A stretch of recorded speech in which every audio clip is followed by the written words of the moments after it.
देश भर में कोरोना के मामले कम होते जा रहे हैं। अब ये चर्चा हो रही है कि तीसरी लहर आएगी, कहा जा रहा है दूसरी लहर ही खत्म नहीं हुई है, लेकिन महाराष्ट्र में एक बार फिर जो है मामले थोड़े बढ़ने लगे हैं। एक हफ्ते के अंदर महाराष्ट्र में करीब 10,000 केसेज आए हैं। केवल मुंबई में 30% का उछाल देखने को मिला है, जो कि पिछले 19 दिनों से सबसे अधिक है।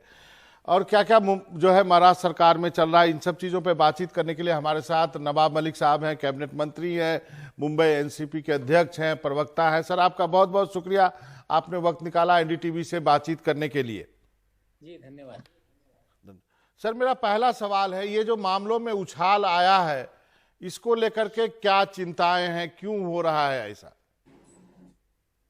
देखिए, मामलों में उछाल नहीं आया। एक दिवस 5-6 हजार 2 दिन थे, शनिचर इतवार की जो टेस्टिंग थी, लेकिन फिर वो 10,000 के करीब आंकड़े कल आए हैं।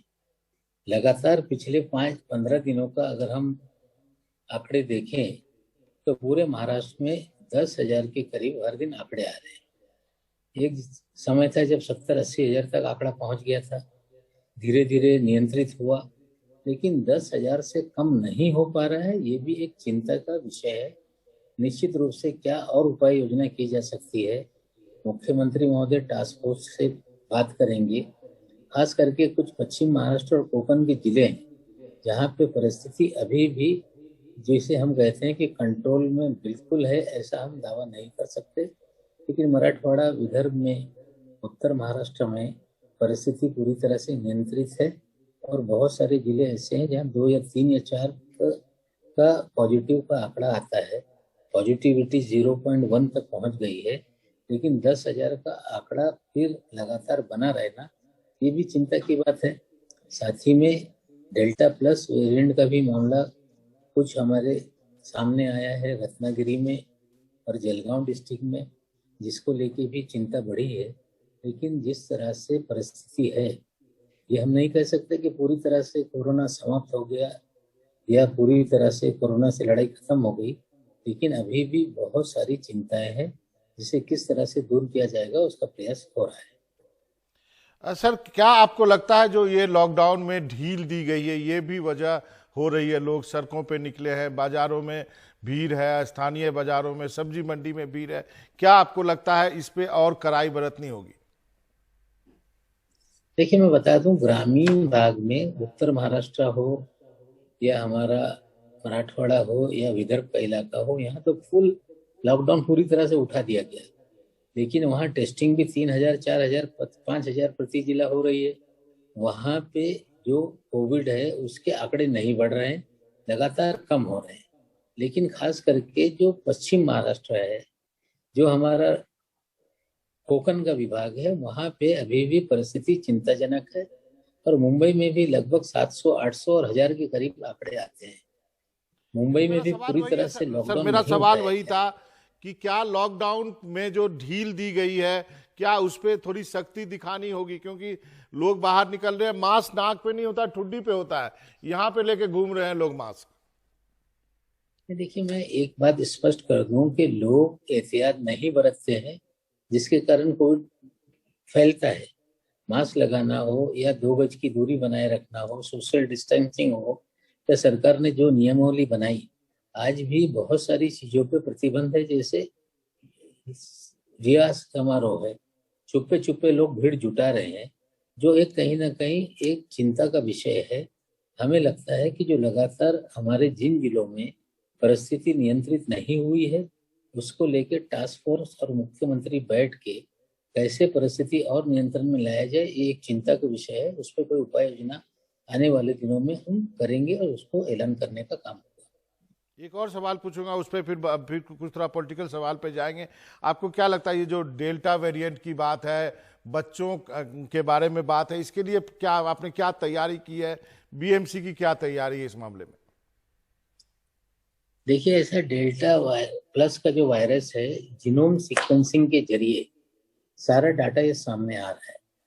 जो हमारे रत्नागिरी में या जलगांव में चीजें मिली है, अब और जिलों में जिस तरह से रिपोर्ट हमने भेजी है जीनोम सीक्वेंसिंग को लेके, वो सारी रिपोर्ट आएगी, तब पता चलेगा कि और किन किन जिलों में डेल्टा प्लस का वायरस फैला है।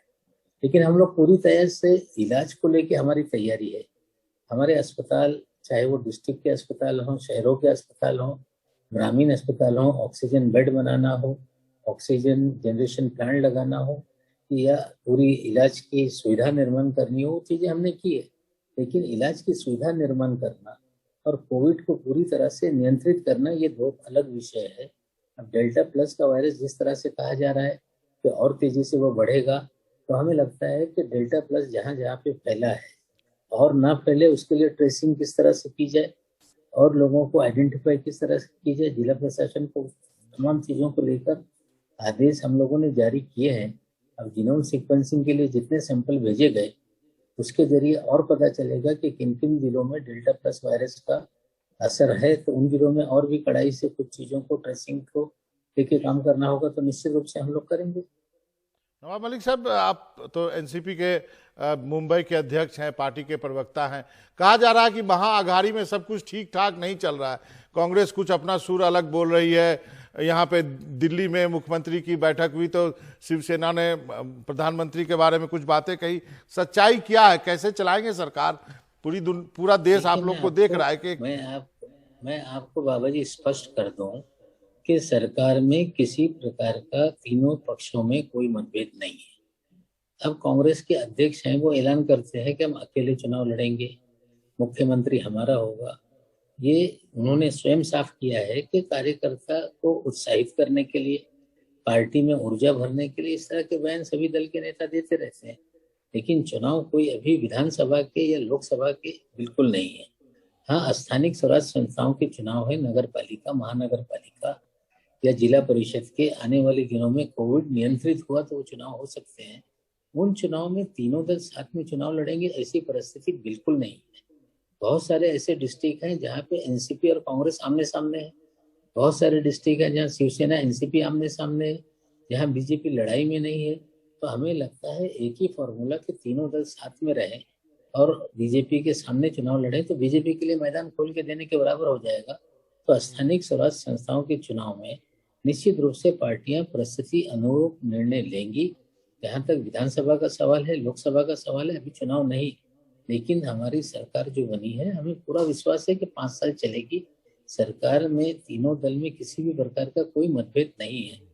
यहाँ तक पवार साहब की बैठक को लेकर चर्चाएं लगातार होती रही। नहीं, मैं आपकी बात समझता हूँ सर, लेकिन आपकी बात समझता हूँ, लेकिन शिवसेना का प्रधानमंत्री, प्रवक्ता का प्रधानमंत्री का के लिए दिया गया बयान, थोड़ा आपको लगता है थोड़ा आप लोगों ने कैसे लिया उसको? देखिए बाबा जी, प्रधानमंत्री जी से मुख्यमंत्री अलग मिले, ठीक है, कोई व्यक्तिगत बात होगी, कुछ करना होगा। प्रधानमंत्री से तो पवार साहब भी मिलते रहते हैं, या प्रधानमंत्री स्वयं बारामती में आते रहते हैं। तो किसी मुलाकात को लेके कोई अनबन है, ये अनुमान लगाना, ये दावा करना उचित नहीं। जहाँ तक संजय राउत जी ने बयान दिया कि प्रधानमंत्री मोदी जी देश के बड़े नेता है, तो देश का प्रधानमंत्री बड़ा नेता नहीं होगा, तो उसे बड़ा नेता नहीं माना जाएगा, तो छोटा कैसे कह सकते हैं? तो हमें लगता है अलग अपेक्ष में बातें हुई या किसी मुलाकात को लेके कि तीनों दलों में कोई ठीक ठाक नहीं है। मैं स्पष्ट कर दूं कि जिस तरह से कंफर्टेबली सरकार चल रही है, तीनों दलों के बीच में समन्वय है।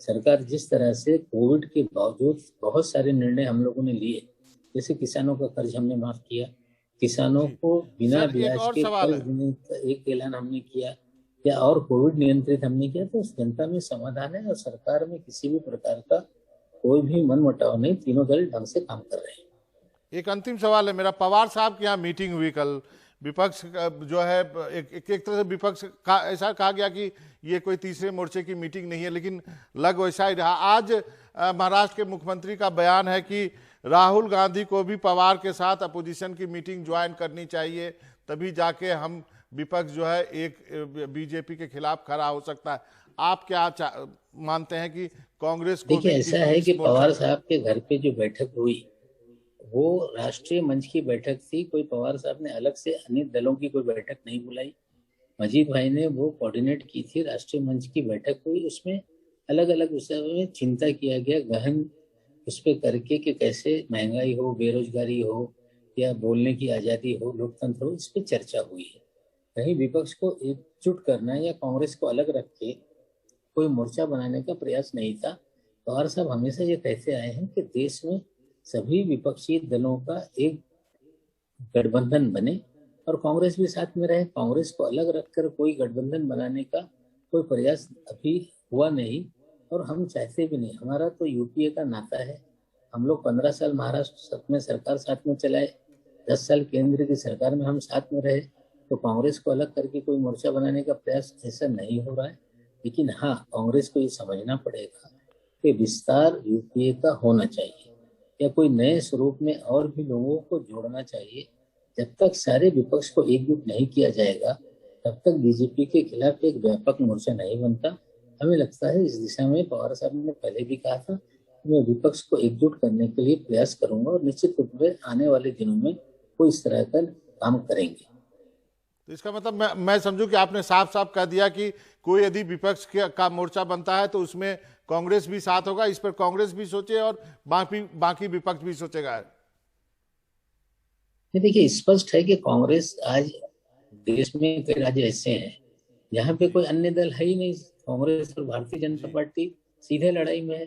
कोई विधानसभा के चुनाव होंगे तो विधानसभा को लेकर निर्णय हो सकते हैं, लेकिन जब देश भर में बीजेपी से लड़ना है तो जहाँ पे जो दल मजबूत है, अगर बंगाल में ममता दीदी मजबूत है तो ममता दीदी के साथ सभी को खड़ा रहना पड़ेगा। अगर समाजवादी पार्टी मजबूत है तो उसके पीछे खड़ा रहना पड़ेगा। अगर कहीं गुजरात में कांग्रेस मजबूत है तो लोग उसके साथ खड़े रहें। तो इस तरह से कोई एक मैकेनिज्म तैयार किया जा सकता है। बार बार पवार साहब ने कहा कि जो जहां मजबूत है उसका सहयोग लोग करें ताकि बीजेपी को हटाया जाए। हमें लगता है अगर ये फॉर्मूला बना तो सभी लोग साथ में आए, इसमें कोई भी परेशानी नहीं होगी। सही कहा आपने, निश्चित रूप से यही एक फार्मूला है। आपका बहुत बहुत शुक्रिया नवाब मलिक साहब, आपने बहुत साफ गोई से जो है पॉलिटिकल सिनारियो पे अपनी बात रखी। आपका बहुत बहुत शुक्रिया सर, एनडीटीवी से जी धन्यवाद।